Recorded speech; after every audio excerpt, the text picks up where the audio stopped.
Hello and welcome to the Tennessee Informer. Thank you all for joining us tonight. Finally, the long-awaited inauguration of President Trump is complete and he is back on the job and very busy already. I do expect he will do great things. No doubt he will do some things I disagree with, but things are certain. Two things are certain. One is he was the only sane choice. That's one thing that was certain about voting for him. And the only second thing is he can't do it all by himself. One of those things he can't do by himself is attack the debt and the deficit and the very real threat both pose to our country. The debt is currently over $36 trillion. The deficit was $1.8 trillion in 2024, and the annual interest alone on our debt was over $1 trillion.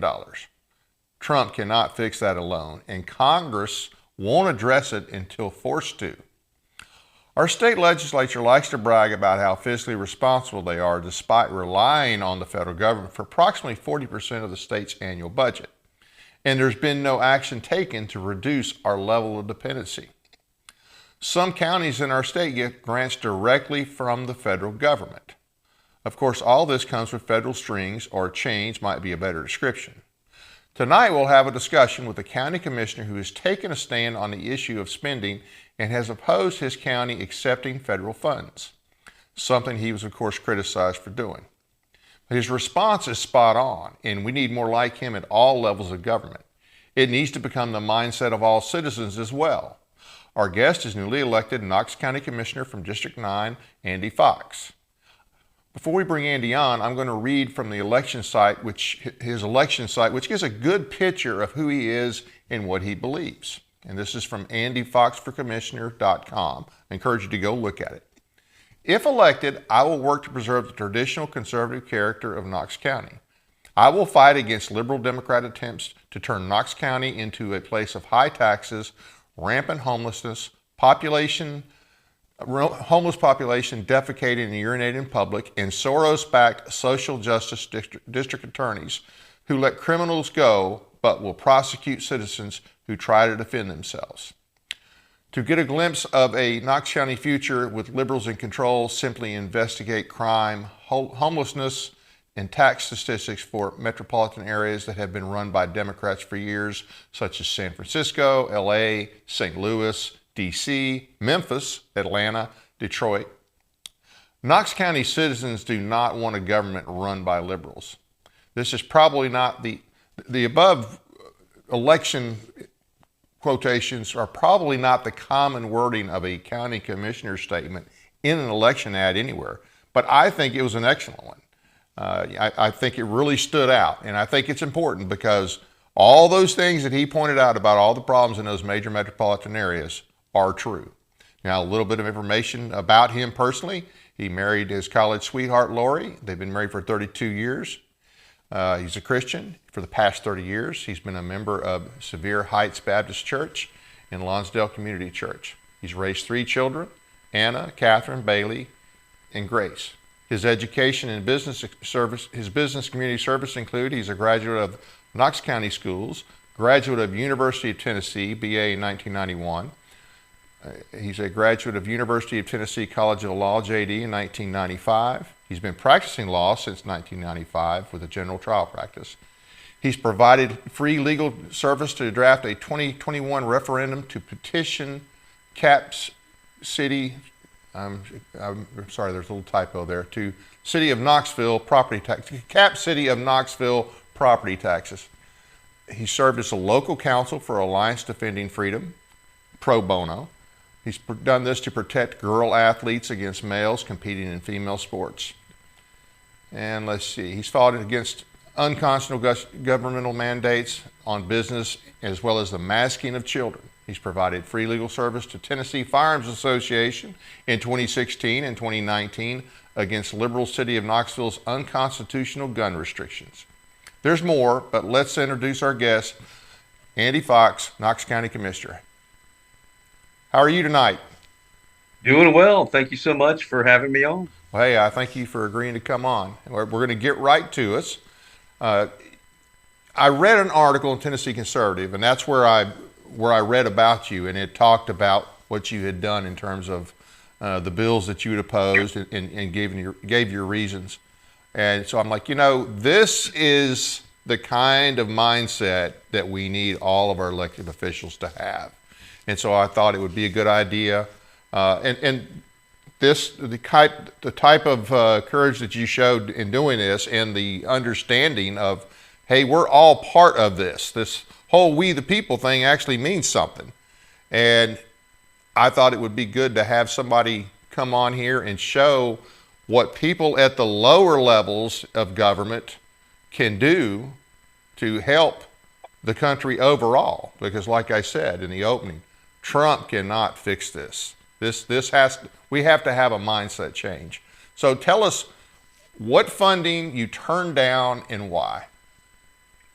Well, it kind of came about in an evolution, so to speak. Now, I did talk to administration before I got sworn in. I said, "Hey, look, I oppose this. I oppose receiving federal funding. I'm very concerned about that." But how I kind of stumbled into it under this particular circumstance, because we were receiving, or we were encouraged by the federal government, the administration was, to change the type of statements we had with respect to non-discrimination for Knox County employees. The federal government required Knox County to have what they call a forward-facing non-discrimination statement that went beyond just countering or saying you're taking a stand against employment discrimination. But the federal government wanted Knox County to basically swear fealty to all these other non-discrimination statements, including Title IX, which Knox County doesn't have any colleges or universities, right? But yet Knox County had to say, well, we adhere to Title IX. It was all about just forcing this, this allegiance to the Biden administration's particular stance on discrimination, which includes, of course, the idea that boys can compete against girls in sports. And I opposed that initiative. I lost, of course, but during the debate, this happened over a couple months. During the debate, there was a comment made by someone that, hey, look, we have to say these, we have to swear fealty to these statements because we need to be able to put our tax dollars back into our pockets. See, that's all we're doing. We're just taking tax dollars that are taken by the federal government through income tax, and then we're getting them back. So this is a good thing. We shouldn't oppose this. And I thought to myself, wait a minute. We're not getting our tax dollars back because we're having to borrow money in order to, or the federal government's having to borrow money to give to us. Because I knew at that time, just like you said, we had a $36 trillion debt, and that the federal government, of course, runs a huge deficit every year. So the next month, I gave a presentation about the federal budget, where I pointed out that federal revenues for 2024 were anticipated to be $4.9 trillion, basically, but yet the government was spending like $7 trillion in 2024. And, I can't actually remember which particular grant that I was opposing in the month where I gave this presentation, but I think we had 4 different grants. One of them was a HUD grant. And I'm just forced the issue on all of these, and I had the opportunity to state my philosophical position on receiving federal funds. And I said, I'm going to oppose every single federal grant because I don't believe that we should be asking the federal government to go out and borrow money to give to us in light of the massive deficit we're looking at. And right now, I think it's made the news, and your listeners are probably informed to know that the federal government right now is paying more in debt service than they are for the defense of our country at this point, because this mentality has been going on for decades and decades and decades. And ultimately, my position can be put very succinctly, because when I have opposed these receiving these grants, people would say, "Well, look, if we don't take the money, somebody else is going to take it." And I said, "You're either a part of the problem or you're not a part of the problem. Yep. And if you're receiving money that the federal government literally goes out and borrows to give to you, you're part of the problem." And I did read the details of what some of the grants were, and I don't remember, but here's what I do remember about them.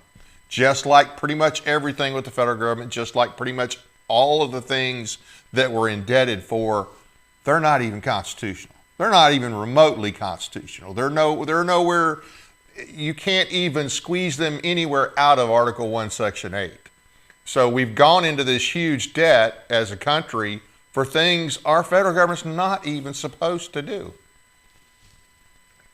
Right. Well, I'm thinking a little bit about what's going on in California. They were taking money away, effectively away from firefighting.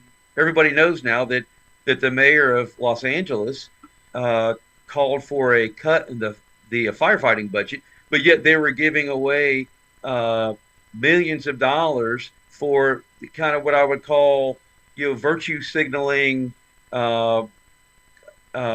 projects to help, the homeless. And well, look, I believe that if we are able to do so, yes, you should help people, but the government ought to primarily be used to promote the interests of the people that are actually working hard, doing the right thing, and paying their taxes, raising their children, expecting the government to provide services for them. So that's a classic case of the government putting actual government service priorities below the kind of virtue signaling nice initiatives that you ought to do if you have the funds available to do so. Right now, I mean, I think across the country, no one has the funds to engage in this kind of equity, these equity initiatives, because I mean, the federal government doesn't. We're borrowing money to pay for basic government services. If you look at the breakdown, which I gave at this presentation, the major outlays that our actual revenue goes to are Social Security, major health care, the debt service, and then when you get down to the defense budget, that already puts the federal government underwater. That means every single expenditure after those items I just listed, the federal government's borrowing money to do so. California, the state government, we know that they're having a problem with their budget, and obviously the city of Los Angeles was having problems with their budget if they're cutting firefighting services to promote these other endeavors. So it's nice to help people, but you need to take care of your responsibilities first, and that's where we've gotten off track with state, local, and federal governments. Now, I know that pretty much every county, and I live in a small county, I live in Stewart County, and even they give money to some of the local, I guess you call them local NGOs or local nonprofits that, do different things to help people in the community. And I kind of have a little issue with that. Not that some of them aren't good, not some of them, don't do a good job, but doesn't Knox County, are they not already funding some of these entities that would do some of the things that would have come with these grants? Well, Knox County is actually strapped for money too. And that's going to be an issue that comes up probably in 2026. Mayor Jacobs has made clear that he's not going to be, or that he's not interested in a tax increase for Knox County. And so Knox County, thanks to the diligent work of Chris Caldwell, who's the budget director for Knox County, we've done a great job of paying for necessities. But I'll tell you this, I mean, this is another point that I made.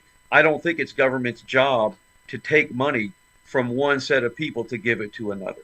Okay. Right. And that's where that is. It's one thing to make, services available to all citizens the way that schools are made available to all children. But, just kind of in a sense, providing transfer payments to HUD recipients. That's just saying to one set of people, hey, you know what? You make too much money. We're going to take some of your money and we're going to give it to these other people. So that's not government's job. We need to get out of that mentality that's been handed down to us for decades and decades as well. So you ultimately lost on the vote. I think there was you and maybe a couple of others that opposed the vote, or two of them maybe that didn't vote. That's correct. So what does that mean? Like, for instance, with the HUD, what are all the strings or ropes that come with taking that HUD money? I'm not sure what they all are, but what that does do is that opens up your community to HUD coming in and playing the equity game. That happened that happened with Farragut. There are two actual incorporated municipalities in Knox County. There's Knoxville, and then there's Farragut, which is a suburb of Knoxville. They by the way had to incorporate because the former so-called Republican mayor Victor Ashe was doing finger annexations and stealing money from the county by taking the retail establishments along major corridors and in some isolated suburbs, but they had to stop that by incorporation. So we have this other city, and that was a big controversy earlier in 2024. They had to accept subsidized housing kind of in the town center of Farragut because of receiving HUD money. That's my understanding of the controversy. I'm not because I'm not in Farragut City Council. That may be a very generalized description of what happened, but there were really a lot of upset people that these subsidized apartments were being built in the kind of the heart of what is otherwise a suburb, subdivision community. Right. So that's enough of a problem in itself. But you were opposing it just on the principle that, hey, look, we shouldn't be taking federal dollars for these things, especially when the federal government has to borrow money to give them to us. And that if we're complicit if we take the money. That was essentially what you were saying, right? Right. And then, of course, the second point was it's not the job of federal government anyways, or government at all to, take money from one set of people and give it to another. That's just, we got to stop that mindset.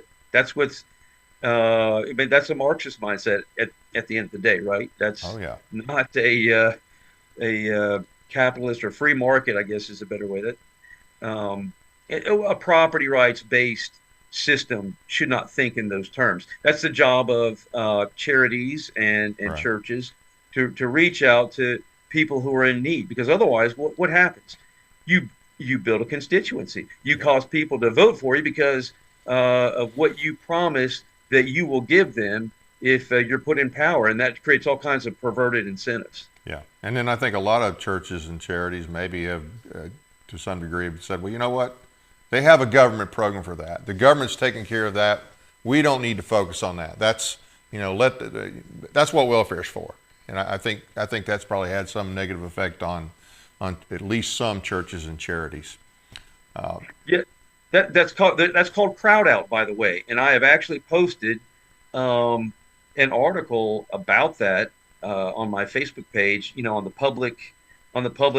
Some posts are public and some are private or whatever, friends. But there is an article that talks about that phenomenon. It's called crowd out, and it all started in the 30s, right, when the federal government started encroaching upon what were traditionally activities that belong to churches and charities, and that's kind of led to this dependence or this idea. Everybody remembers this back when, was it Clinton?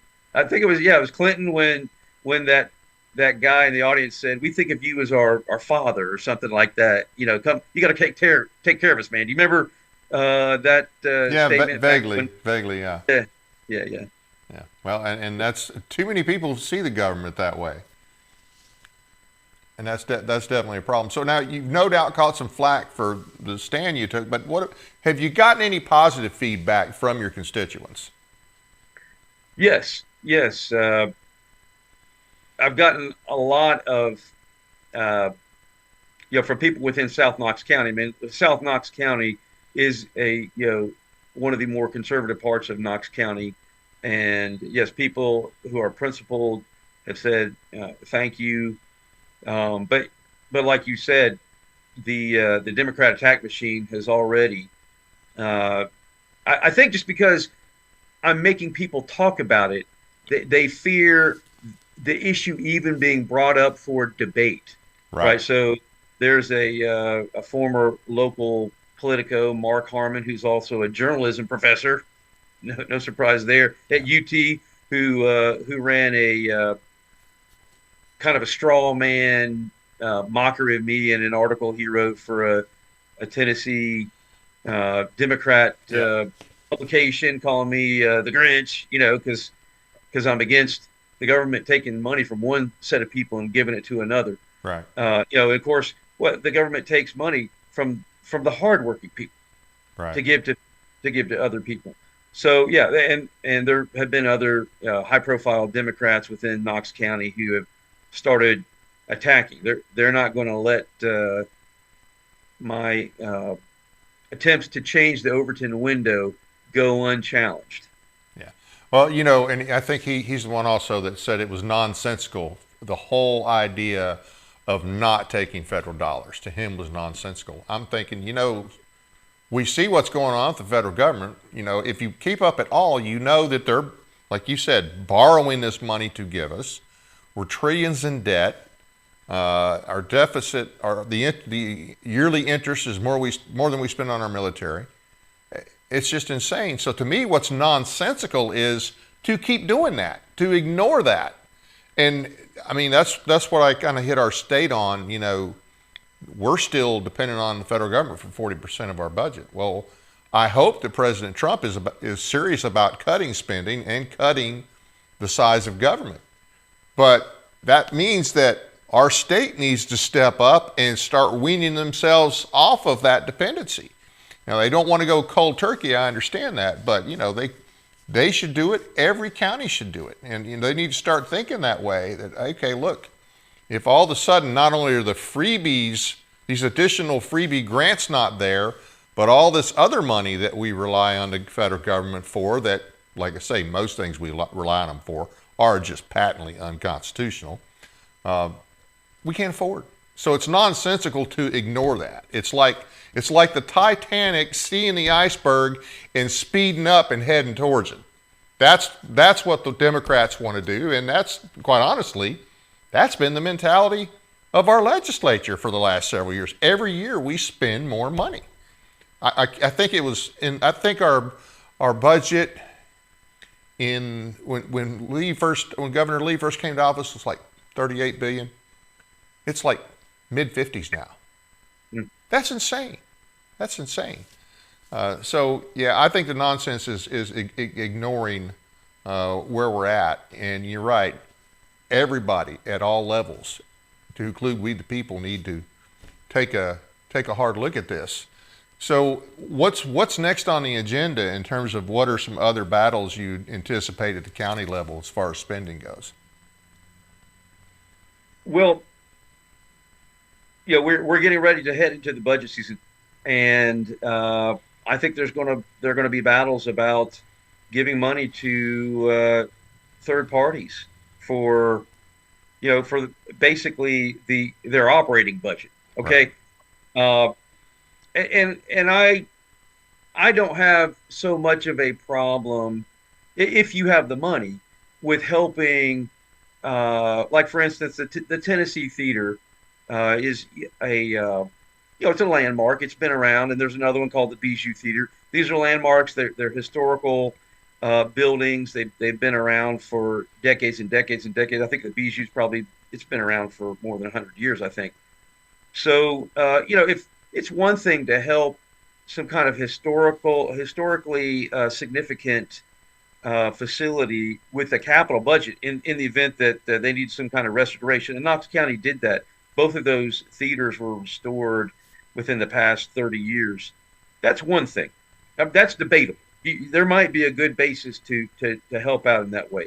It's entirely something different to be giving any third party money for their operating budget on a yearly basis. That's just picking winners and losers. I mean, and people will say, "Oh, well, this is for the arts and promoting, culture and so forth." Well, okay, why don't we give money to the Tennessee Firearms Association? Because there's a lot of people in Knox County who would appreciate devoting money to that aspect of our culture. I mean, look, what is more, what is one of the highest cultural, most recognizable cultural aspects of America? Why, it's the gun culture. I mean, there's no other country like it. Why don't we invest in that? Tennessee Firearms Association is nonprofit. Why don't we give them money on a yearly basis? See, we're just picking winners and losers. People just should get money. Why? Because they've known, they're high profile, they're wealthy, they've known government officials for a long time, and so they're rent seekers. If you're familiar with that term, they're used to just kind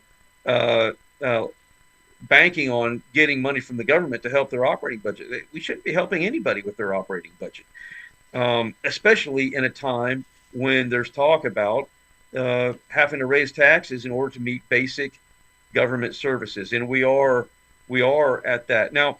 I'll tell you this: the Tennessee equalization process does create quite a problem with county budgets, and I don't know if you want me to opine about that a little bit. I'm happy to. That has to do with housing values.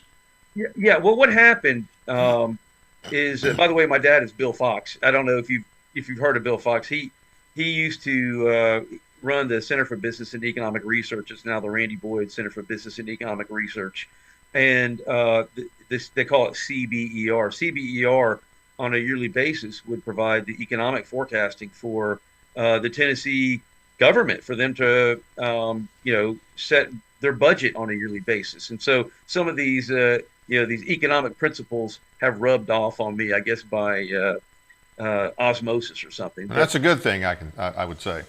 Yeah, well, yeah. And of course, my dad is completely he has to be apolitical, so there's no endorsement of me or any particular party. I just got to put that little disclaimer out there. But so what happens is, every 4 years, the Tennessee government forces there to be and the Tennessee government the statutes don't allow a county government to benefit from the fact that property values have increased. And so even though property values have increased, the effective rate for real property taxation declines, so that during this equalization process, the county receives no more revenue from property taxes than it did before the reassessment or the reappraisal of property values has taken place. So the effective rate for property taxes has gone down and down and down and down. It started out in 2000. I think that's the last time that property taxes rates were increased. It was like 3%. Now it's down around 1.4%, because the intent is that the local government needs to deal with the revenue issue on a yearly basis. I think that puts an unfair burden on the legislative bodies, because then they'll just continually be subject to a claim that you're raising taxes when, for instance, all you're doing is just trying to make sure that the salaries of civil service employees just maintains parity with inflation. Okay, so of course, what happens is, if anytime the government gets money, though, they want to spend it on dumb things like giving money to third party operating budgets. So I mean, you have all these different interests that push on how this should work. But I forgot where I was going with that. But it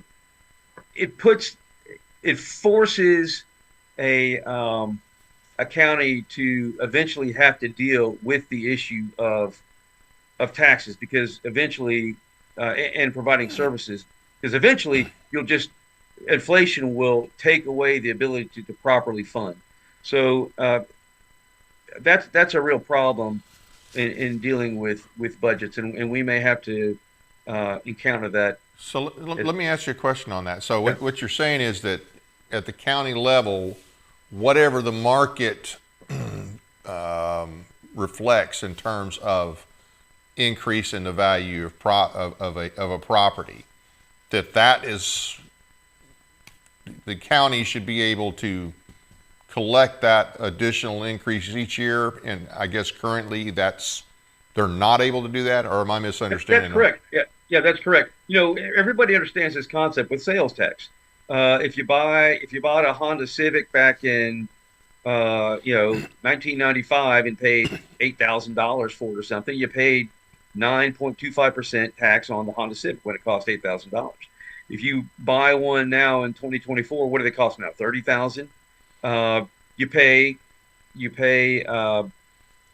sales tax of 9.25% on the new value of what you're purchasing, and that doesn't happen with real property taxes though, because the state equalization statute says when your property is appraised and property values have gone up, so your house is worth 400,000 instead of 200,000, the county doesn't get the benefit of the maybe the improvement of the economy. Everybody's property is worth more, something like that. So you pay at the rate you paid out before the appraisal. No, it lowers the rate is lowered so that you pay property tax the same actual amount of dollars as you did before the house was reappraised. So, and by the way, the reason this happened, this was actually a Democrat initiative.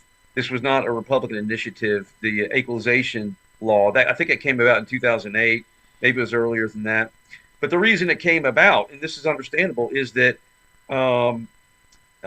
unscrupulous county officials, I think in rural counties, were artificially inflating appraisals in order to generate revenue.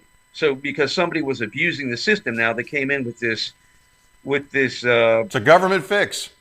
A government fix, and so it creates dislocation in other ways, and right. and so that's a problem that shouldn't be placed on county commissioners. I think that if property values increase, then there ought to be some benefit that flows revenue wise to the county. On the other hand, there are lots of pros and cons to each thing, because right now property values are increasing not because of a good economy, but because of scarcity of a good, I think, at least in Knox County, and that is real property. Well, and you've got to consider all these people leaving the blue states that came to red states like Tennessee. So if there were no restrictions, and I'm not arguing for that equalization, I think it's scary to think how much the rates would have shot up over the last few years. And me personally, I don't understand why we have to pay. I know it's been around there forever. I believe in, what you pay for your property when you buy it, you pay your tax. And I just don't necessarily agree with this whole every year you've got to cough up more for your property. But that's fair, as long as people know that services are connected to revenue. Right. And people say, look, we don't want services, man. That's okay. Or we want services by subscription. In Knox County, a good chunk of my county, fire protection services are actually provided by subscription. And maybe that's a better way to do it, to provide police protection by subscription, fire protection by subscription. Of course, I think police and law enforcement and corrections have been deemed essential services. So I think that brings it in under the the required right. Government umbrella of government services. But look, people got to understand there's a connection between getting services by from the government and what you pay in taxes. And sometimes that's a hard connection to make. People want, they want their cake and they want to eat it too, right? Right. And I think maybe part of the rub is the fact that, okay, the state arbitrarily, the same state that gets 40% of its funding from the federal government, arbitrarily came up with a law to tell the counties, hey, here's the restrictions on you collecting property tax. So it was kind of like an unfunded mandate to a degree. Yeah, yeah, that's right. Yeah, you keep providing your services, but we're gonna make it hard on you. We're gonna make it politically difficult on you to provide a baseline of services because of how the tax revenue is spent. But look, still we have problems in Knox County because we're giving money away that shouldn't be given away. Right. We shouldn't be just helping folks with an operating budget. Now, in addition, you said you've gotten some support from your constituents for saying no. And I noticed in the article there were a couple of other commissioners either voted no or just didn't vote. Are you think you're maybe having an impact on others besides the ones that were mentioned in the article? I think that well, first of all, the commissioners that you're referring to are ideologically aligned with me, and one of them, in fact, we both from time to time even were at campaign events together, and that's Commissioner Angela Russell and Commissioner Rhonda Lee. Of course, she took office in 2022. But I think that people or that other commissioners are just maybe perplexed that I am not willing to do business as usual, that I am challenging the paradigm under which county government has operated for decades and decades and decades. And what I told people on the campaign trail was I think that county commission ought to be more than government budget and zoning and roads and voting for a school budget, because actually county commission doesn't get to weigh in on school policy. They just have to approve the budget.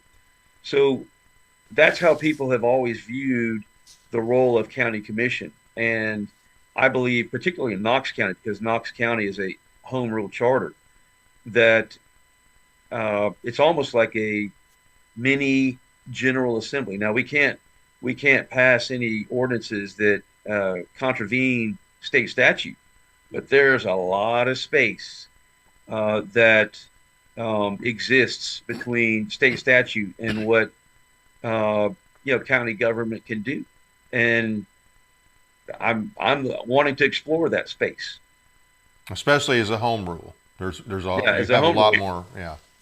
Yeah, because there's this. If your listeners want to look it up, it's called Dillon's Rule, Dillons. Dillon's Rule is an idea that counties can only undertake powers that are directly afforded to them by the state legislature, by the General Assembly. But that doesn't apply if you have a home rule charter. It's almost like I said, you have a limited degree of being able to exercise the police power, the general welfare police power, and the limit, of course, is what the state statutes already provide. So, like I said, there's a lot of space in Knox County to try to implement conservative policy and to change the mindset of how government has operated. So is the county commission here, is it a mix? Is it partially Republican, partially Democrat? Or is it mostly Republican? It's mostly Republican. It's there. We have 9 districts in Knox County, and I represent the 9th district. It's South Knox County, but we have 11 commissioners because 2 of the commissioners are considered county-wide. So we have 11 commissioners, and 8 of them are Republican, and 3 of them are Democrat. But everybody was just shocked with saying no to federal money. Well, and that's what I'm saying is I think it was a shock in that no one No one does this. What are you talking about? It's a shock to the mentality of county government for decades and decades and decades. I mean, let these grants started pretty much with Nixon, Yeah. and I think they vastly increased under Jimmy Carter. So since the 70s, it's just been like, hey, if they're offering money, you got to take it. Why would you do that? Well, I'll tell you why you wouldn't do that, because maybe back then they weren't actually borrowing money to give to the county. See, the game is starting to run out now. And I gave a little bit of a speech, at the last county commission saying, look, what can't keep going on won't. And we are getting at the end of our game at this point.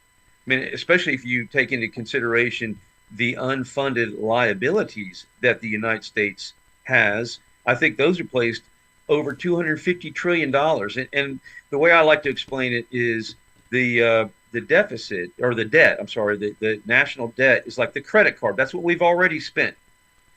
The unfunded, or the mandates, those are like the mortgage. That's what Right. you have promised to pay. You haven't spent it yet. You haven't written the check, but you're saying, here's what we're going to do. Yep. And I mean, when you talk about even the size of the mighty American economy, it's we're insolvent. I mean, we're insolvent if we were to continue to pay out what has been promised. And of course, when you look at Social Security, we're already recognizing that they're insolvent. Dave, I think you might be about my vintage. I was born I'll in be 19 60 pretty soon. Okay, yeah, I was born in '68. So, and I've gotten some notices from the Social Security Administration that I may not get all the benefits that were promised to me. Make other plans. Yeah. That's right. Yeah. And what's hilarious to me now, look, I don't want to offend any baby boomers in the audience, but when we've talked about, I think maybe 20 years ago, when there was some rumblings about reforming the Social Security system, and people, the attitude was, I worked hard all my life and I deserve this. I was promised this. Well, guess what? I worked hard all my life and I was promised this, but I'm not getting this. And they've already told me I'm not getting this. Yep. It seems like the reforms for, it's kind of like the silent generation was sold a bill of goods. The World War II generation believed it too. The baby boomer generation was just like, I just got to hang on. We're going to kick it down to the next generation. It's going to fall on our shoulders to either fix this or go down. And if with China and Brazil and other countries seeking to change the world's reserve currency to where no one cares about dollars anymore because they're transacting international business in another form of money, we are in real trouble. Absolutely. Yeah. We mentioned trillions. I remember in 1980 when our debt hit 1 trillion, and people trying to explain to the public then how much 1 trillion was. And even then they were saying, there's no way to pay this back. But now we have budgets that are over 1 trillion. And we have for the last, I guess, going back to probably to at least the end of the second Bush administration. I think that's the time frame when the trillion plus deficit budgets started, was somewhere in that time frame. And we just added and added and added, and it's going to go bust. There's no way around it. Things are going to get ugly. And Trump I'm glad he's in there. He's probably the best person to be, but he is not going to be able to help us avoid all the pain. You're going to have to make cuts. And it's your county commissioner. You said 8 out of the 11 are Republicans. That's kind of like our state our state legislature. We got a Republican supermajority, but you sure can't tell it. Sure can't tell it in the way they spend and the way they can't get good things through and can't stop bad things, it seems. So let me ask a couple other things here real quick. What actually prompted you to run? I did read a little bit of your bio there at the beginning, a little bit of it from your election campaign, but there were some other things that happened in the county that prompted you to run. Talk about that a little bit. Yeah, well, I was active in opposing what I call COVID tyranny.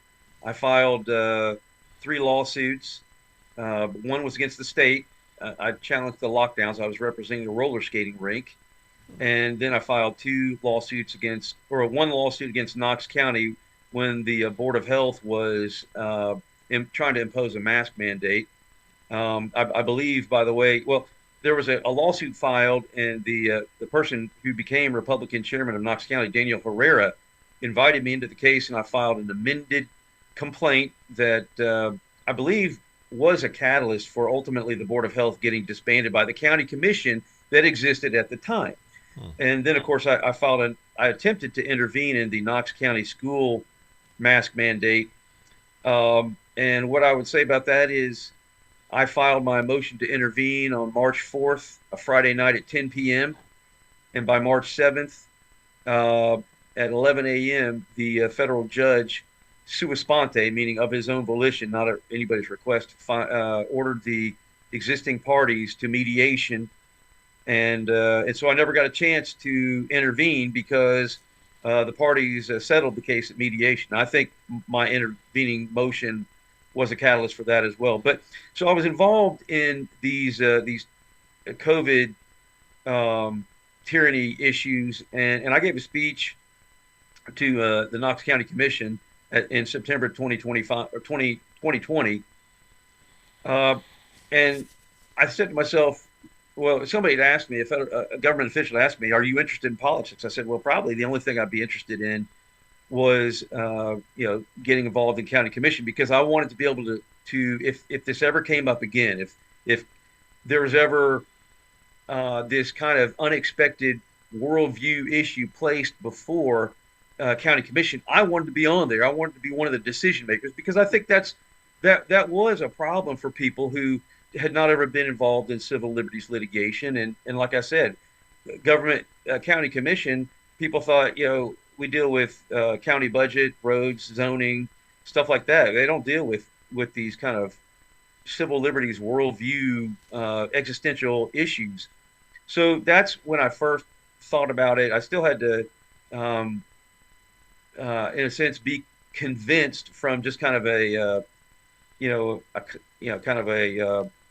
comment of, yeah, maybe I'd be interested in that, to actually running, because running for office, even at the local level, is quite a sacrifice, and being in this position is a sacrifice. But I just came to the conclusion after talking to my campaign manager in June 2023 that it was something that I had to do. Now, as once I got on the campaign trail, again, my motivation was I want to make sure this kind of attack on our constitutional rights didn't happen again. But I found out that a huge issue in South Knox County is the issue of overdevelopment. And so I made that my issue. And I actually did some research on this and found that when the population per square mile gets over a certain amount, you actually have a difference in voting demographics. And that change in population, from the research I saw, put it around 800 people per square mile, 800 to 900 people per square mile. When you get above that, you get Democrat voting. And so you can look at that as a fundamental change in the character of the community, because the people who vote Republican are very different than the people who vote Democrat. And I wanted to preserve the fundamental character of South Knox County. Some recent statistics were brought to my attention. Knoxville has voted Democrat quite a bit over the past 15 years. I mean, I think the last Republican mayor stepped down from office in 2009. I think that's right. That was Bill Haslam, by the way. If you count him as a Republican, yes. Yeah. He just wants to be nice to everybody, man. But actually, I pointed out one time that his attempt to reach across the aisle actually led to the ingratiation of a Democrat as mayor in Knox County, because the person who ended up being mayor was his opponent, and he has this kind of what I call noble.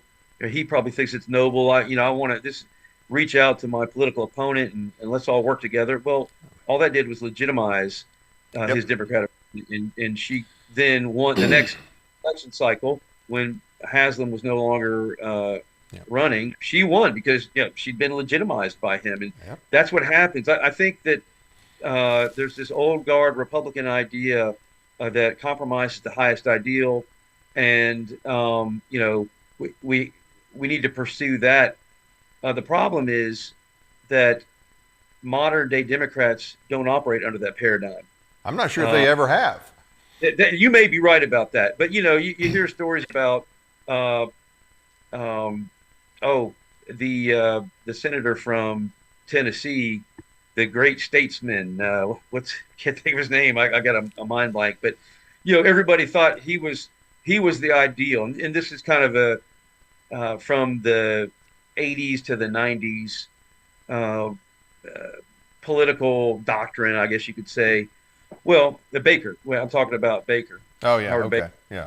Yeah, he was, the great statesman, and we hack out of this pluralistic system. We hacked out something that's best for all of us. Well, nowadays though, Democrats they're not even going to touch that. I mean, there were some Democrats who had that kind of civic spirit. I mean, think about Daniel Patrick Moynihan, or think about Sam Nunn. These were Democrats who, in some respects, uh, Didn't actually hate the country. They still love the country. Okay. And, they loved the country. Now the- we didn't agree on the social welfare net, Right. but we loved the country. yeah, those And- guys but- are dead and gone. Yes, and so we have a different breed of Democrat, Right. and you can't operate under that paradigm anymore. Yeah. And what I'm going to say, I don't mean physically, but I mean just, so to speak. If you're reaching across the aisle to do anything other than choke a liberal, you're wrong. So, That's right. Yeah, yeah, and shut them down. And I look forward to seeing what this new presidency will bring us. I hope it will kind of shift the Overton window back to where it should be. hope so. That's what I'm trying to do on county commission, by the way. I'm trying to shift the Overton window with this opposition against, taking federal grants and paying fealty to these virtue signaling non-discrimination clauses as they are interpreted now. This ludicrous interpretation that boys should be able to compete against girls under Title IX. Yeah.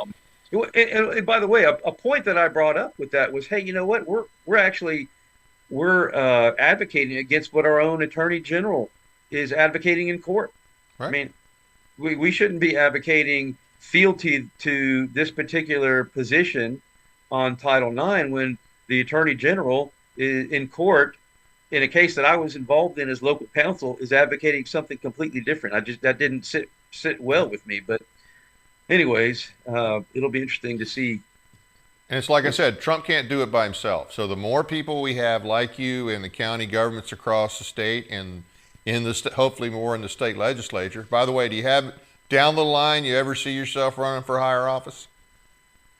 If something drops in my lap, I would just have to review it. But I really am concerned about trying to, preserve the character of Knox County in general and South Knox County in particular. I want to, I want Knox County.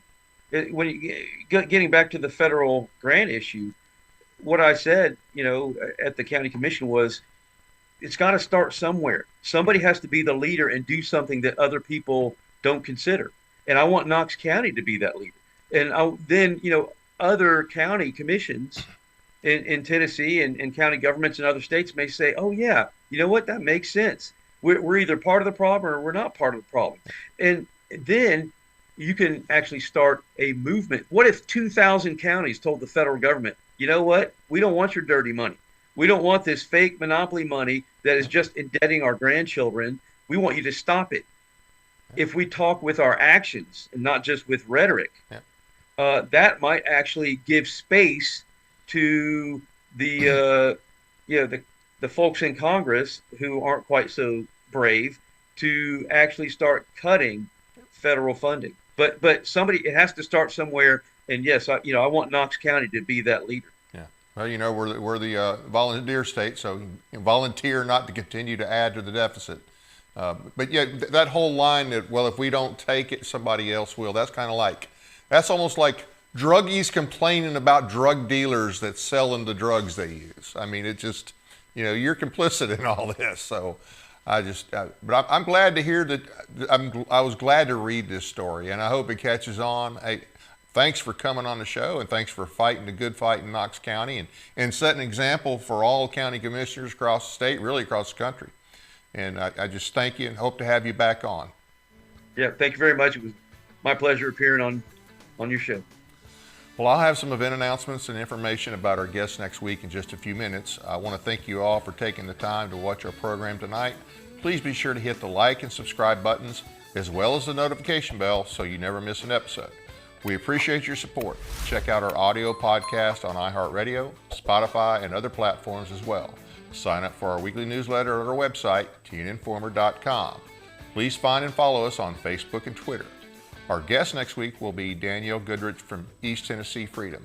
She'll join us to discuss weather modification that is, and other concerning ideas our state is currently promoting. Hopefully that'll change now with the new president. We're not done for tonight, however. Join us for our regularly scheduled show tonight at 7 p.m.